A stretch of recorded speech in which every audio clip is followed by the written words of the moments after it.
अस्सलाम वालेकुम students, Mohammad Iqbal physics lecturer और सेकेंड ईयर का आज हमारा लेक्चर नंबर 8 है और आज हम पढ़ने जा रहे हैं इलेक्ट्रिक पोटेंशियल डिफरेंस। तो आइए शुरू करते हैं आज का लेक्चर, इलेक्ट्रिक पोटेंशियल डिफरेंस। देखिए, जैसे कि ग्रेविटेशनल फील्ड है, ये ग्रेविटेशनल फील्ड है, सरफेस के ऊपर एक बॉडी पड़ी हुई है जिसका मास m है, ठीक है। तो अगर आप इसको ऊपर उठा के लेके जाएं पॉइंट A से पॉइंट B पर, तो आपको वर्क करना पड़ेगा। क्या करना पड़ेगा? वर्क करना पड़ेगा, जिसको आपको पता है कि वो वर्क कितना करना पड़ेगा, mgh करना पड़ेगा। तो ये बॉडी क्या करेगी फील्ड के अंदर, ये यहाँ पे पोटेंशियल एनर्जी गेन कर जाएगी। यहाँ पे वो लो पोटेंशियल एनर्जी पे मौजूद है और यहाँ पे जाके वो हाई पोटेंशियल एनर्जी पे चली जाएगी। तो ग्रेविटेशनल फील्ड के अंदर अगर किसी बॉडी को आप मूव करते हैं अगेंस्ट द ग्रेविटेशनल फील्ड, तो आपको वर्क करना पड़ता है और जो वो वर्क होता है वो क्या बन जाती है, उसकी पोटेंशियल एनर्जी बन जाता है। Work done is equal to potential energy. तो उसका किया गया वर्क जो है वो उसकी पोटेंशियल एनर्जी बन जाता है, ठीक है। इसी तरह से इलेक्ट्रिक फील्ड के अंदर भी अगर किसी चार्ज को आप मूव करेंगे तो आपको वर्क करना पड़ेगा। दो चीज़ें हैं। फॉर एग्जांपल, ये जो है ये आपकी नेगेटिव प्लेट है, ये चार्ज प्लेट है, प्लेट A, और जो है ये आपकी एक पॉजिटिव प्लेट है, ठीक है। इस पे जो चार्ज है ये प्लेट B है। तो A से B जो है, अच्छा इलेक्ट्रिक फील्ड किधर होगा, इलेक्ट्रिक फील्ड नीचे की तरफ होगा, ठीक है। आप जानते हैं कि इलेक्ट्रिक फील्ड की डायरेक्शन पॉजिटिव से नेगेटिव की तरफ होती है, ठीक। अच्छा, ये भी बात इम्पोर्टेंट है कि जो नेगेटिव प्लेट होती है इसको हम लो पोटेंशियल पे कहते हैं और जो पॉजिटिव है इसको हम हाई पोटेंशियल पे कहते हैं। ये लेक्चर के एंड पे आपको समझ आ जाएगी पोटेंशियल के बारे में। अब इसके अंदर एक चार्ज है, मसलन ये यहाँ पे एक चार्ज है Q0। अच्छा, इलेक्ट्रिक फील्ड है E, यहाँ पे एक चार्ज है, पॉजिटिव चार्ज है Q0। इस Q0 को चार्ज को आप यहाँ से यहाँ तक मूव करते हैं, पॉइंट A से पॉइंट B तक आप मूव करते हैं, तो आपको क्या करना पड़ेगा, वर्क करना पड़ेगा। तो इस पर जो किया गया वर्क है, फील्ड के खिलाफ जो किया गया वर्क है, वो क्या बन जाएगा, इसकी पोटेंशियल एनर्जी बन जाएगा, पोटेंशियल एनर्जी गेन कर जाएगा जी। अच्छा, अगर ये चार्ज यहाँ से नीचे की तरफ आएगा तो ये खुद ब खुद जो है वो पॉजिटिव चार्ज जो है वो अलोंग द फील्ड मूव करेगा, तो नीचे की तरफ आएगा तो काइनेटिक एनर्जी गेन करेगा। यानी कि if a charge is allowed to move along the field, then it acquires kinetic energy। तो ये kinetic energy गेन कर लेगा अगर नीचे की तरफ मूव करने की इजाज़त देंगे। And if a charge is moved against the field,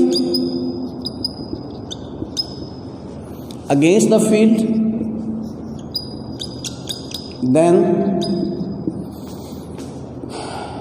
अच्छा, against the field कैसे, by some external force,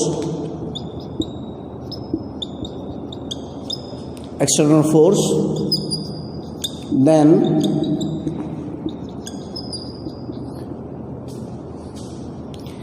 work has to be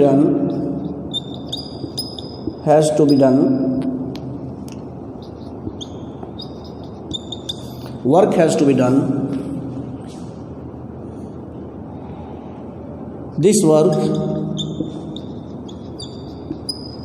is stored as its potential energy। तो अगर किसी बॉडी किसी चार्ज को, नॉट बॉडी, चार्ज को आप against the field लेके जाते हैं तो आपको वर्क करना पड़ेगा एक्सटर्नल फोर्स के ज़रिए, और वो इस पर किया गया वर्क क्या बन जाएगा, इसकी पोटेंशियल एनर्जी बन जाएगा। ये पोटेंशियल एनर्जी गेन करेगा। ठीक है, क्लियर हो गया। Let a charge Q naught is moved from point A to point B in the field.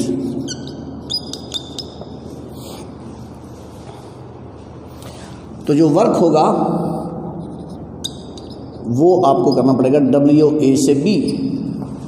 कितना करना पड़ेगा वो बाद में देखते हैं। ठीक है,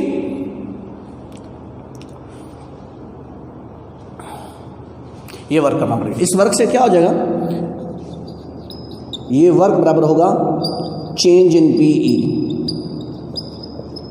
इसकी पोटेंशियल एनर्जी चेंज हो जाएगी यहां से यहां तक, जो डिफरेंस होगा वो वर्क के बराबर होगा। तो यानी कि WAB is equal to U delta U। Delta U मतलब UB minus UA। Change in potential energy को यहाँ पे हम डेल्टा U से शो करेंगे, यानी पॉइंट A और पॉइंट B पर जो पोटेंशियल एनर्जी का फर्क था वो डेल्टा U कहलाएगा। जो वर्क किया गया वो इस पोटेंशियल एनर्जी के डिफरेंस के बराबर होगा। ठीक हो गया। तो यहाँ पे एक बात ये है कि वर्क जो है वो चेंज इन पोटेंशियल एनर्जी के बराबर होता है। यह बात आप पहले भी जानते हैं, फर्स्ट ईयर में भी आप पढ़ चुके हुए हैं। ठीक है, अब ये जो वर्क है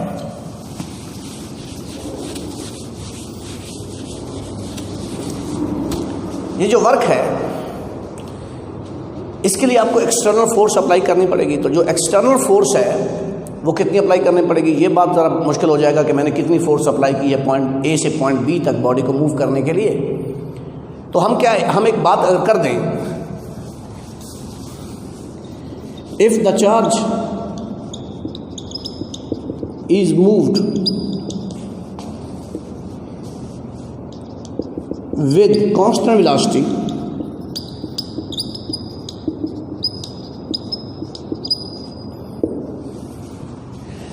that is यानी कि in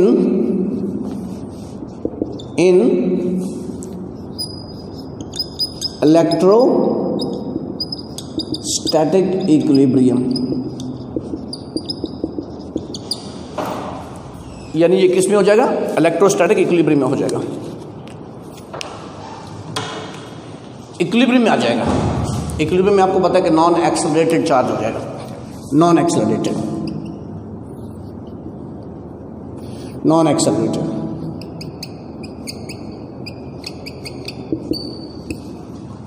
अच्छा, ये कैसे मुमकिन है कि ये चार्ज को आप इलेक्ट्रोस्टैटिक इक्विलिब्रियम में रखें, यानी नॉन एक्सेलरेटेड रखें? तो इसके लिए ज़रूरी है फॉर विच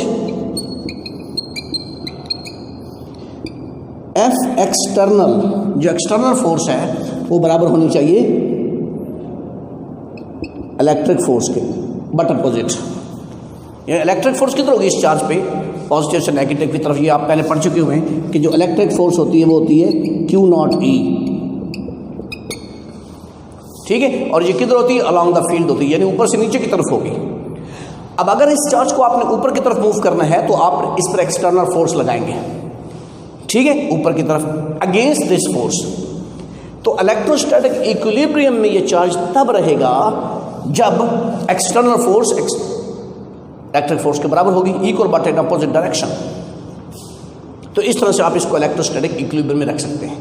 तो इसका फ़ायदा क्या होगा, इलेक्ट्रोस्टैटिक इक्विलिब्रियम में रखने का फ़ायदा ये होगा कि आपकी जो फोर्स हो जाएगी वो नॉन हो जाएगी। आप फोर्स पुट कर सकते हैं कि कितनी फोर्स आप लगा रहे हैं, यानी ये वाला फार्मूला आप अप्लाई कर सकते हैं फोर्स के लिए। ठीक है, तो ये सिर्फ इसलिए हम इलेक्ट्रोस्टैटिक इक्विलिब्रियम में रखते हैं ताकि हम जो है वो फोर्स की वैल्यू पुट कर सकें। ठीक हो गया। Now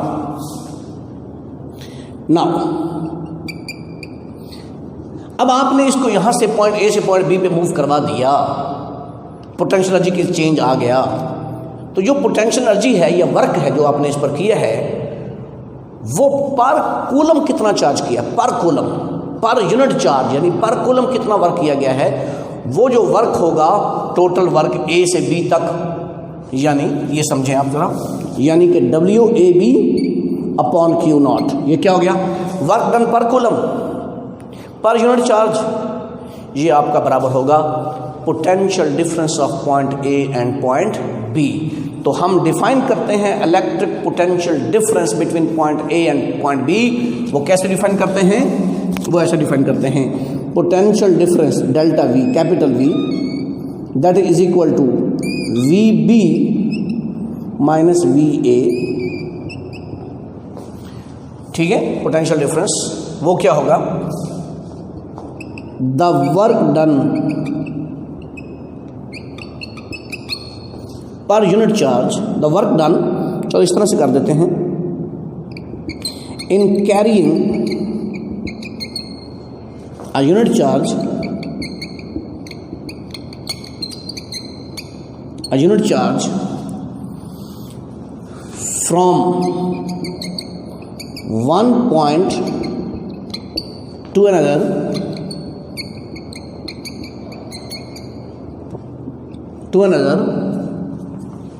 in the electric field.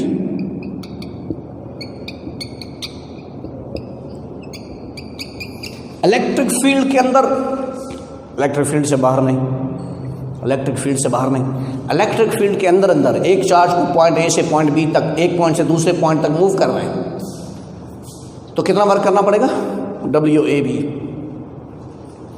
ठीक है, ये वर्क अगर यूनिट चार्ज आपको लेके जाना पड़े, यूनिट चार्ज पर कूलम कितना वर्क करना पड़ेगा, इन carrying a unit charge from one point two another in the electric field, in the electric field while, एक और साथ कंडीशन लगा देते हैं, while keeping it in electrostatic equilibrium, in electrostatic equilibrium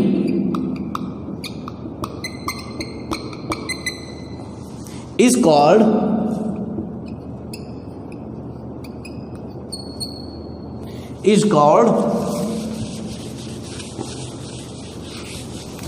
potential difference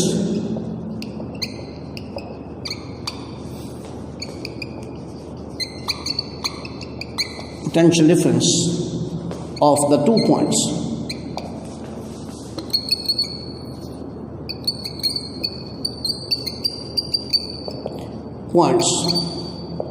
That is यानी कि delta V is equal to VB minus VA, और ये बराबर होगा WAB अपॉन Q0।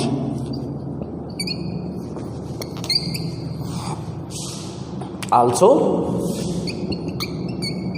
क्योंकि WAB जो है वो बराबर होता है डेल्टा U के, चेंज इन पोटेंशियल एनर्जी के, तो लिहाजा आप यूँ भी कर सकते हैं कि delta V is equal to delta U upon Q0। Very important formula, ये याद रखिएगा, remember, delta V is equal to delta U upon Q0। ठीक हो, तो ये होगा potential difference between the 2 points. यानी पोटेंशियल डिफरेंस क्या है, work done per unit charge, joule per coulomb, joule per coulomb, कितने जूल पर कूलम वर्क किया गया है, 20 जूल पर कूलम, 20 वोल्ट का डिफरेंस होगा। यूनिट डिफाइन कर देते हैं इसका,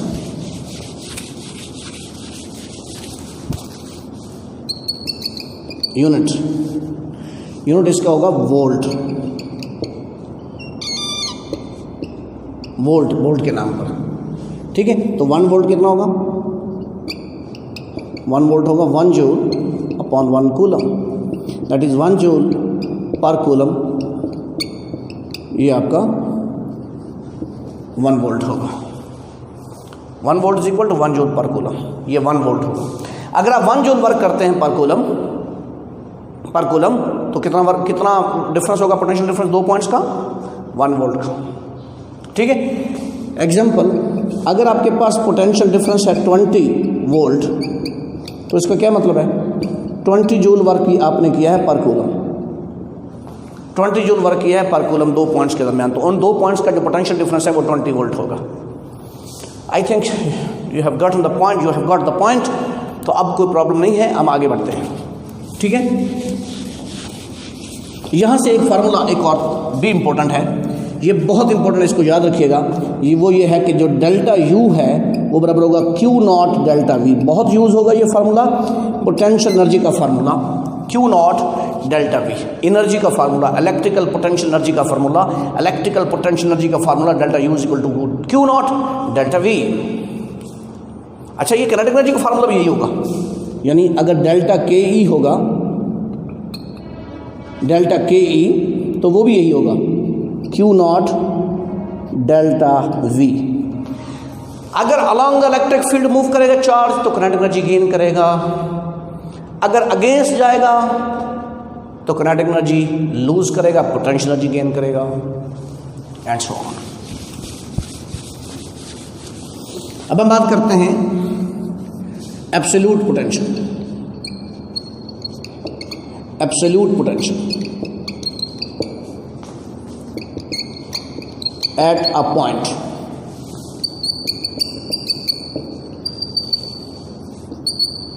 एब्सोल्यूट पोटेंशियल यानी सिर्फ V। अगर आप इस चार्ज को पॉइंट A से पॉइंट B तक लेके जाते हैं और पॉइंट A और पॉइंट B इलेक्ट्रिक फील्ड के अंदर मौजूद हैं, तो फिर इन दोनों पॉइंट्स का जो वर्क डन होगा पर कूलम वो पोटेंशियल डिफरेंस के बराबर होगा। लेकिन अगर पॉइंट B को, ये पॉइंट B था, इस पॉइंट B को आप बाहर ले लें, फील्ड से बाहर, फील्ड से बाहर, यहां इलेक्ट्रिक फील्ड जीरो हो जाएगा। इलेक्ट्रिक फील्ड जीरो होगा तो यहां पे इसका पोटेंशियल भी जीरो हो जाएगा, VB भी जीरो हो जाएगा। ऐसा पॉइंट जो फील्ड से बाहर हो उसको हम कहते हैं वो पॉइंट इन्फिनिटी पे है। फील्ड से बाहर इन्फिनिटी, यहां इन्फिनिटी से क्या मुराद होगा? फील्ड से बाहर। ला महदूद फासले पर नहीं होगा। ला महदूद मीन्स कि वो फील्ड से बाहर होगा, तो फील्ड से बाहर जो चार्ज है वो हमारे लिए इन्फिनिटी पे है। क्लियर हो गया? Let the point B lies at infinity। Infinity मतलब that is VB is equal to 0, मतलब उसका वहां पोटेंशियल 0 होगा, आउट ऑफ द फील्ड। तो अब जो यहां से पॉइंट A से इन्फिनिटी तक जो वर्क किया गया होगा वो कहलाएगा potential at point A। Potential at point A, field के अंदर, फील्ड के अंदर पोटेंशियल, यहां पे पोटेंशियल, यहां पे पोटेंशियल, यहां पे पोटेंशियल, मुख्तलिफ पॉइंट्स पे जो पोटेंशियल होगा वो क्या होगा कि उस पॉइंट से अगर आप एक चार्ज को मूव करते हैं, यूनिट चार्ज को इन्फिनिटी तक, मैं डिफाइन कर देता हूं, द वर्क डन, नहीं पहले ऐसे डिफाइन कर ज़्यादा बेहतर है। द पोटेंशियल या एब्सोल्यूट पोटेंशियल ऑफ अ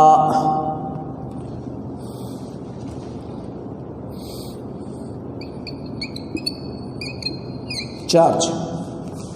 चलो ये थोड़ा सा आगे जाके हम डिफाइन तो ज़रा बेहतर, यहाँ कन्फ्यूजन हो सकती है। The potential of, the potential at a point in an electric field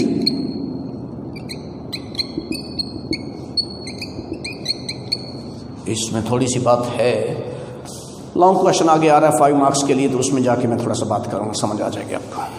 तो यहाँ पे जो जिस कॉन्टेक्स्ट में हम बात कर रहे हैं उसी कॉन्टेक्स्ट में हम चलेंगे। The potential at a point in an electric field, ये इलेक्ट्रिक फील्ड किसका होगा? इलेक्ट्रिक फील्ड भी किसी चार्ज का हो सकता है, किसी और चार्ज का हो सकता है। इस चार्ज का नहीं जिसको आप मूव कर रहे हैं, नो नो नो, इस चार्ज को, ये तो आप मूव कर रहे हैं फील्ड के अंदर, यूनिट चार्ज, यूनिट चार्ज नहीं, फील्ड किसी और चार्ज का, जब क्योंकि जब एक जगह एक चार्ज मौजूद है तो उसके इर्द गिर्द भी तो उसका फील्ड हो सकता है ना। चलो फील्ड जिस चार्ज का है उसको फिलहाल आगे जाके बात करें। The potential at a point in an electric field is equal to the work done in moving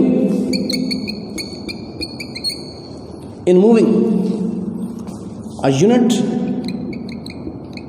positive charge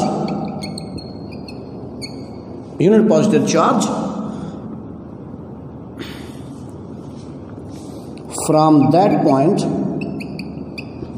ਉਹ ਪੁਆਇੰਟ ਜਿੱਥੋਂ ਤੁਸੀਂ ਉਹਨੂੰ ਮੂਵ ਕਰਾਇਆ ਹੈ, ਉਸ ਪੁਆਇੰਟ ਤੇ ਉਹਦਾ ਇਲੈਕਟ੍ਰਿਕ ਪੋਟੈਂਸ਼ੀਅਲ ਕੀ ਹੈ?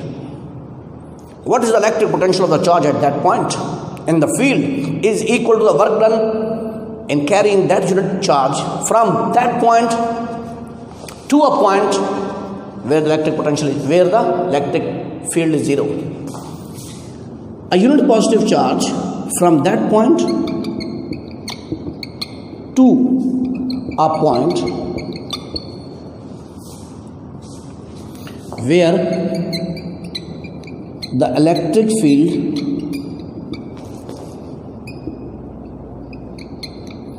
is zero, यानी infinity, while keeping it, किसको it? उस चार्ज का जिसको आप मूव कर रहे हैं, in electrostatic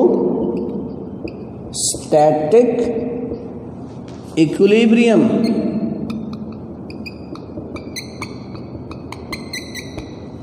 ये जो वर्क है ये कहलाएगा एब्सोल्यूट पोटेंशियल या सेल्फ पोटेंशियल, यानी WAB is equal to delta, यानी delta V is equal to WAB upon Q naught. तो ये हो जाएगा VB या VA माइनस VB भी कर सकते हैं आप। चलो VB minus VA is equal to WA into infinity upon Q naught.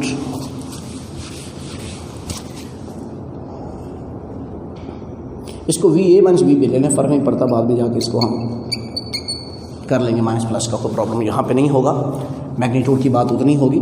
तो VA minus 0 is equal to WA infinity upon Q naught. तो ये होगा VA is equal to WA infinity upon Q naught. अगर general बात करें तो ये drop कर देंगे सब्सक्रिप्ट वगैरह, ये होगा V is equal to W upon Q naught. ठीक हो गया? और V is equal to U upon Q naught, which implies that कि U is equal to Q naught V।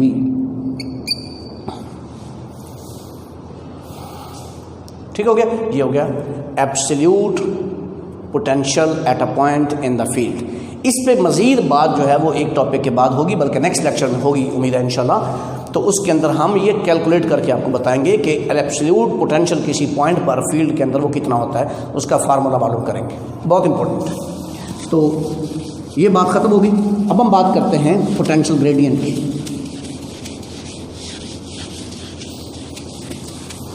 Potential gradient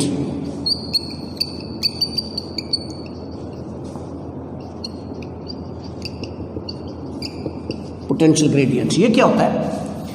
देखिए, आप पॉइंट ए से पॉइंट बी की तरफ मूव कर रहे हैं, तो आप यूं भी तो मूव कर सकते हैं, यूं मूव कर सकते हैं, फिर पॉइंट बी पे मूव कर सकते हैं। लेकिन अगर आप पॉइंट ए से, यानी ये पॉइंट ए है, पॉइंट ए से पॉइंट सी की तरफ चलते हैं और पॉइंट सी से फिर पॉइंट बी की तरफ चलते हैं, तो ये दो पॉइंट्स के दरमियान शॉर्टकट डिस्टेंस नहीं है। यूं जाएंगे तो ये जो है वो लॉन्ग डिस्टेंस पड़ेगा। इसका मतलब जो जिस तरफ आप जा रहे हैं along the line, along the field line, ये मिनिमम डिस्टेंस है। तो अगर आप दो पॉइंट्स के दरमियान फील्ड के अंदर इस तरह से मूव करें कि दोनों पॉइंट्स के दरमियान जो डिस्टेंस है वो शॉर्टेस्ट डिस्टेंस हो, और शॉर्टेस्ट डिस्टेंस कब होगा?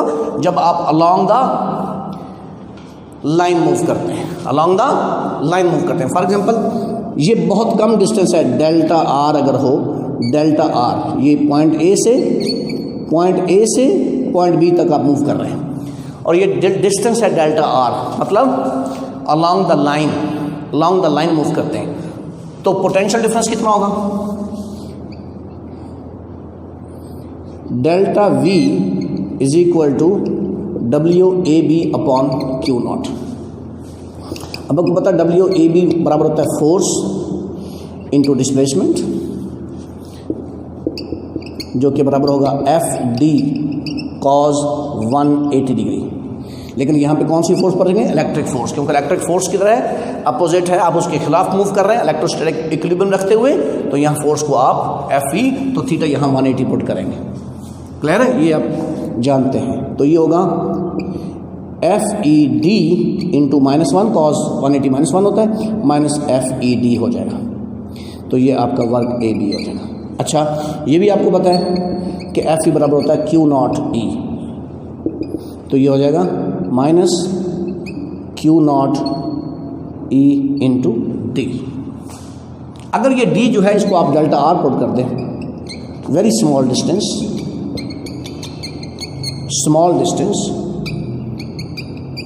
तो फिर ये हो जाएगा minus Q not E delta R. तो इसको 1 में पुट कर दें, तो आपका जो पोटेंशियल डिफरेंस होगा वो किसके बराबर होगा? तो डेल्टा वी जो है वो बराबर है minus Q not E delta R, ठीक है, अपॉन क्यू नॉट। तो क्यू नॉट कैंसिल हो जाएगा, तो डेल्टा वी बराबर हो जाएगा माइनस ई डेल्टा आर। यहाँ से आपके पास जो delta V upon delta R is equal to minus E, और आप इसको पढ़ सकते हैं E is equal to minus delta V upon delta R. बहुत इंपॉर्टेंट फार्मूला ये भी यूज़ होगा, delta V upon delta R. यहाँ चेंज इन पोटेंशियल है with change in position, change in potential with change in position, और position कौन सी? अगर आप अलोंग द लाइन जाएं तो ये मिनिमम चेंज होगा इन displacement. Delta R will be minimum change in position, you जाएंगे मैक्सिमम चेंज आएगा, अलोंग द लाइन जाएंगे मिनिमम डिस्टेंस है, इसको हम कहते हैं मिनिमम चेंज इन डिस्टेंस या पोजीशन। तो इस तरह से अगर अपॉन में ये मिनिमम हो तो ऊपर मैक्सिमम चेंज आएगा। इसका आंसर मैक्सिमम आएगा, इसका आंसर मैक्सिमम आएगा, क्योंकि इससे ज़्यादा कम जो चेंज है वो आ नहीं सकता, क्योंकि आप along the field line move कर रहे हैं। तो हम इसको यूँ डिफाइन करते हैं, अगर टेक्निकली बात करें तो हम इसको यूँ बात करते हैं, delta V upon delta R is called, इसको वैसे कहते हैं पोटेंशियल ग्रेडियंट, पोटेंशियल ग्रेडियंट, ठीक है। आल्सो ई जो है वो बराबर है negative of potential gradient, potential. तो जो आपका इलेक्ट्रिक फील्ड है वो पोटेंशियल ग्रेडियंट का नेगेटिव होता है। ये एक और डेफिनेशन आ गई इलेक्ट्रिक फील्ड की, electric field is equal to negative of the potential gradient, ठीक है। और नेगेटिव साइन क्या शो कर रहा है? इट्स डायरेक्शन, इसकी डायरेक्शन क्या है? इट्स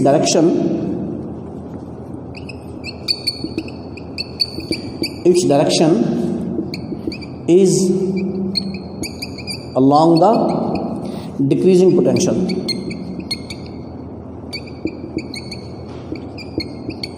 ये सारी बातें वही हैं जो आप पहले देख चुके हैं। तो इलेक्ट्रिक फील्ड रिएक्शन की तरह नेगेटिव का मतलब डिक्रीज होना, तो पोटेंशियल ग्रेडियंट जितना डिक्रीज होता है, डिक्रीज हो रहा है उधर इलेक्ट्रिक फील्ड की डायरेक्शन है। तो आपको पता है कि जैसे जैसे आप जो है वो ऊपर की तरफ जा रहे हैं, ठीक है, तो पोटेंशियल ग्रेडियंट बढ़ रहा है, ठीक है। तो उसकी डायरेक्शन क्या है? उसके अपोजिट, यानी अलोंग द डिक्रीजिंग पोटेंशियल, मतलब नीचे की तरफ, ठीक है, यानी कि नीचे की तरफ, पॉजिटिव से नेगेटिव की तरफ, along the decreasing potential, not along the increasing potential. Increasing का नेगेटिव है, मतलब उसके अपोजिट है। ठीक हो गया। तो यहाँ से एक फार्मूला ये भी आ जाएगा। वैसे मैं एक बात अभी मैंने बहुत इंपॉर्टेंट करनी है। तो E इज इक्वल टू किसके बराबर हो सकता है? ये आपका V अपॉन D के बराबर भी हो सकता है, जिसको आप पुट कर सकते हैं कि V is equal to ED। ये भी फार्मूला यूज़ होगा, क्योंकि पोटेंशियल डिफरेंस को आप सिर्फ V ले लें, पोटेंशियल डिफरेंस को सिर्फ V ले लें, और डिस्टेंस को अगर आप D ले लें, डिस्टेंस इतना स्मॉल ना हो, डेल्टा आर फ्रैक्शनल ना हो, बल्कि ज़्यादा डिस्टेंस हो, फ्रैक्शनल ना हो, तो फिर E is equal to V upon D use हो सकता है, V is equal to ED use हो सकता है। ठीक है। तो delta V upon delta R को क्या कहते हैं? पोटेंशियल ग्रेडियंट कहते हैं। अब इसको आप लफ्ज़ों में अगर बयान करें तो पोटेंशियल ग्रेडियंट क्या है? मैं बता चुका हूँ पोटेंशियल ग्रेडियंट क्या है। Change in potential with change in position. तो ये चेंज इन पोजीशन क्या है? मिनिमम। तो इसको हम थोड़ा डिफाइन कर देते हैं लफ्ज़ों में भी। ठीक हो गया। तो वो होगा the maximum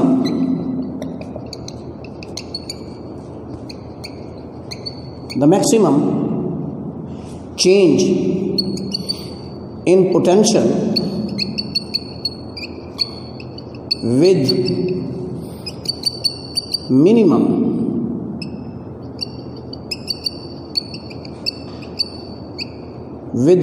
change in position in the field, in the electric field,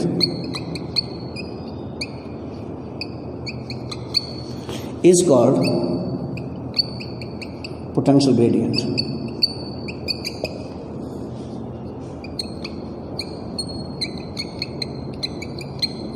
Yeah, the maximum rate of change of potential with minimum change in position. Yeah, the maximum rate of change of potential is called potential gradient. The maximum rate of change of potential, the maximum rate of change of potential with respect to distance is called potential gradient. भाई ये जो मैंने आपको बताया था, इसको थोड़ा, ये जो है ये मैक्सिमम रेट ऑफ चेंज है, इससे ज़्यादा चेंज आ ही नहीं सकता। क्यों? क्योंकि आर में जो चेंज है वो मिनिमम है, अलोंग द लाइन मूव कर रहे हैं, ये मिनिमम चेंज है। अगर ये मिनिमम चेंज है तो इसका आंसर मैक्सिमम आएगा। तो इसको हम कहेंगे maximum rate of change of potential. Maximum rate of change of potential is called potential gradient, जिसको मैं कह रहा हूँ maximum change in potential with minimum change in position. तो वो क्या हो गया? Maximum rate of change of हो गया। तो आप इस तरह से भी डिफाइन कर सकते हैं, बुक में आप डेफिनेशन देखेंगे। The maximum rate of change of potential is called potential gradient. Clear हो गया जी? तो ये भी चीज़ मुकम्मल हो गई। तो आज जो है वो हमने 2-3 फार्मूले बड़े इंपॉर्टेंट पढ़े, ये आपने याद रखना है। पहले ये है कि delta U is equal to Q naught delta V, और आप इसको कहते हैं U is equal to Q naught V. ठीक है, ये बहुत इंपॉर्टेंट फार्मूला हो गया। ये भी आपको पता है कि delta U is equal to W A B, या डेल्टा डब्ल्यू आप कह दें, एक ही बात है, वर्क डन, ये बराबर होगा। अच्छा, एक चीज़ आपने और पढ़ी कि E is equal to minus delta V upon delta R. और यहाँ से मैंने एक आपको कहा कि E is equal to V upon D भी आप यूज़ कर सकते हैं, नेगेटिव भी पुट कर सकते हैं। ठीक है, ठीक हो गया बात? तो जब मैग्नीट्यूड यूज़ करें तो नेगेटिव की ज़रूरत नहीं होगी, ये बात भी होगी। क्लियर हो गया? एक बात और कर लें ताकि हम मैक्सिमम कवर करें। छोटी सी बात है वो हम कर लेते हैं जी। ठीक है जी, हमारे पास टाइम है अभी, तो अगर हम टाइम हमारे पास हो तो हम एक छोटी छोटी चीज़ और कर लेते हैं। चलिए इसको फिर नेक्स्ट लेक्चर में रखते हैं, हमारे पास टाइम ख़त्म हो गया है। तो आज का लेक्चर इतना ही। आज हमने पढ़ा potential, electric potential difference, work done per coulomb, the work done per coulomb in the electric field is called potential difference of the 2 points, potential difference of the 2 points. ठीक हो गया? और फिर हमने इसका यूनिट भी डिफाइन किया, volt. 1 volt कितना होता है? 1 जूल पर कूलम होता है। क्लियर हो गया? और फिर हमने अभी डिफाइन किया है potential gradient. The maximum rate of change of potential in the electric field is called potential gradient, and potential gradient is equal to electric field, और you can say E is equal to minus delta V upon delta R, that electric field is equal to the negative of the potential gradient, and the direction of the electric field is along the decreasing potential, along the decreasing potential. Electric field का को define करने का एक दूसरा तरीका है। अगला lecture बहुत अहम होगा, उसको भी ध्यान से सुनिएगा। तो जब तक इसको तैयार कीजिए, मिलते हैं नेक्स्ट लेक्चर में, लेक्चर नंबर 9 में। स्टे सेफ, अल्लाह हाफिज़।